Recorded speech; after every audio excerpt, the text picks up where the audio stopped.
ایشان نورالدین جان خدا شما را نگه دارد. من توی کردم، من را پدرم و مادرم و برادرانم مجبور کردن که توی سر استول میکنی. من راضی نشدم. مرا پدرم آخ کرد که تو با گپی پدرت و مادرت کار نمیکنی. من گفتم که ایشان نورالدین جان میگوید که درست نیست و کسیتی شما را آوردم گوش کردن. خسرم گفت که من هم به این قول داملا راضی هستم، توی سر استول نکنید. اما موسفیدان قشلاق به من میگویند که تو عاق شدی. نه جوان خوب، جوان با همت، تو عاق نشدی. تو انشاءالله صاحب جنت هستی. همون پدر و مادر تو عاق شد، همون پدر و مادر تو گناهگار شد. انشاءالله تو همراه سعد ابن ابی وقاص هستی. خوشا به حال تو جوانی با همت. آره پدر و مادر تو احترام کن. اونها شاید از روی نادانی، شاید از روی ناموس شیطانی آدمان نخندن گفته به این گناه خوشان فرو برد ایستادیان. اما خوشا به حال تو که اونها را از این راه گرداندی. انشاءالله تو عاق نشدی. اونها رو با هر سحری زیارت کن، اونها رو دستاشان رو بوسه کن، خدمتشان کن. انشاءالله اونها از تو راضی میشن. اگر مبادا راضی هم که نشوم به همین رفتارشان، تو گناهگار نیستی. انشاءالله تو جنتی هستی. وای به حال اونها. دختری مسلمان طهارت نمیداند، غسل نمیداند، حتی چشماشانه کرسکه میکردی حالش پوش برآمده است. چشماشانه وجگاناشانه دراز میکنن. کاسمتیکای خارجی برآمده است. چشمای موتور دارن و بعد سیاه میشن، بعد دراز میشن. بعضی شوهردارای در وقتی خانه‌داری کردن با هم شوهرش آبازی میرفته، همین چشماشو بند نمیشوشته. برای چی؟ همین توشی چشما ویران بشه. بعد آستاست اینجاش تر میگیره، چش آب نمیرزنده که توشی چشما ویران بشه. بعد بابا از جنابت پاک میشه. بعد تمام زنی تاجیک امروز ناخوناش کرسکه میکنند. یک بار شوهراشان سوال نمیکنن که یک داملا را خوب منو نپرسه. همون داملایی که خودتان اخلاص داره بو همه یک ملا و یک ایشان یک بابی داره بگفتید برادرای کلابی. همون بابیاتان پرسه که بابی همین کرسکی ناخونی زن و از جنابت پاک میکنه، غسلش درست است یا نه؟ یک بار پرسی تو. همه فتواها بگوید زن خمیر کند، خمیر در گرد ناخونش خاک شود. من این ناخون گرد چکرک دارد، پاک شود. همون تازه نکرده اگر آبازی کند و از جنابت پاک نمی شود. این کرسکه هایی که اینها میکنن یک هفته او کرسکه در بالای ناخونش مستوی تازه نمی شود. این زن با آبازی کنه از جنابت پاک می شود. چون همین یک کس نمی پرسد. وای زن از جنابت پاک نمیشه و حکم شرعی همین است. اگر شما مسلمان باشید وای زنهاتون از جنابت پاک نمیشود. بنابراین اون زن جنوب است، نونش هم حرام است، اوقاتش هم حرام است، حتی روش دیدن هم حرام است. بچه های خوشرو، جوان های زیبا، چون خودتان این قدر از اسلام دور کردید؟ شما همون زناتون نمیگوید که ای عروس من همون ناخون خدا دادگی در کار است، من بیزارم از این کرسکی تو. آخی بازار میروه کرتی نتورال نمیخرید، پختی حقیقی باشد، پشم حقیقی باشد. بازار میروه توفلی بخرید، پوست حقیقی باشد.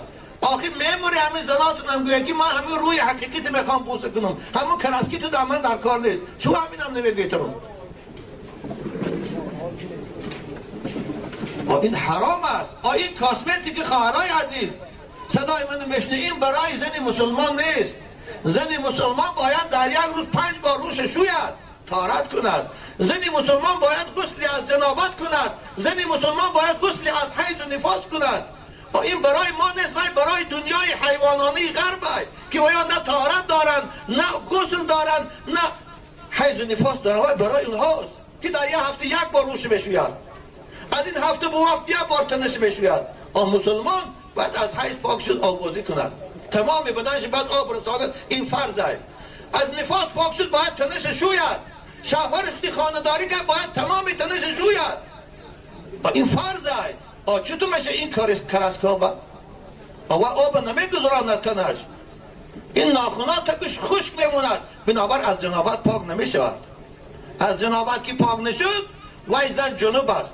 زن جنوب خمیرش هم حرام است، نونش هم حرام است، اوقاتش هم حرام است، شیره که به گودک میتید وای هم حرام است، حتی دیدن روش هم حرام است.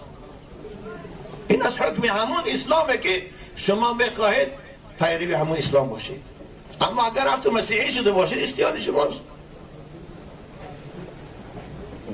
و بنابراین خواهرای عزیز، از زیبایی شما همون حسن خدادادگی است. اگر ناخون تا اگر مادرزاد سیاه میشد میرفتی دکتر ده میکندیش که ناخونی من سیاه شده، چون ناخون خدا خوشرو کردگی رو میری کرسکی سیاهش میکنی، کرسکی سرخش میکنی. برای چی؟ خیال میکنی کمی زیبایی است؟ نه، این زیبایی نیست، این شرمندگی است، این حیوانی است. بنابراین دختراتان تربیت کنید. وگر پشیمان میشید باز میگم پشیمانی فایده تان نداره. اون هفته گذشته از سخاوت، سال گذشته بود والله عالم، یک جوان زیبای نزد من رفت، ماشین مرسدس زیبا کتی سوار، چند محفل دو بین گفتم با ماشین زیبا سوار رفت. جوان خیلی عصبی ناراحت. بعد عصر بود پیش من 6 آدم از مسجد برآمدن. بابایشان گفت یک چی پرسیدنی آمدم از شما. دیگه عصبی بود، ناراحت بود. گفتم چی بچم؟ باید من خاموش ایستاد.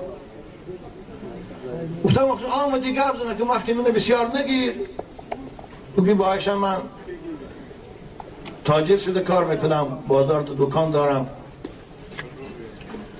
نگاهی از کار آمدم، مادرم مهمان خانه، در خانه مهمان بود. خوب شب یک جای غذا خوردیم. 3 پسرچه دارم گفت. شب وقت ثانی خواب کردیم. مادرم در دیگه خانه ما وقتی همسرم خانه ده خواب رفتیم. نیست شب از خواب بیدار شدم همسرم نیست. والله من دروغ نمیگم، با نگوی که ایشان این خیال بافی دارد. این قسمی واللهی است، حانیسی از این قسم. بیدار شدم همسرم در پهلوم نیست. خیال کردم که حاجت خانه در طهارت خانه است، اما هیچ صدا که از حاجت خانه نبرآمد. تشویش شدم، میگه خستم حمام خبر گرفتم نیست، حاجت خانه رو دیدم نیست. از بالکن خانه میگه پایان نگاه کردم، در درآمدگاهی همون پردیس میگن چی میگه، با یک جوان هر دو در آغوش هستم. میگه خوب دیگه نگاه داشتم تا تو فرآمدم، دوان با کیو جوان گرفت. خوب میگه زن مزدم. خیلی ثانی از حالت عصبیت میگه خودم هم خوشم رفت است. ثانی من خانه براردیم، سحر به یاد آمدم.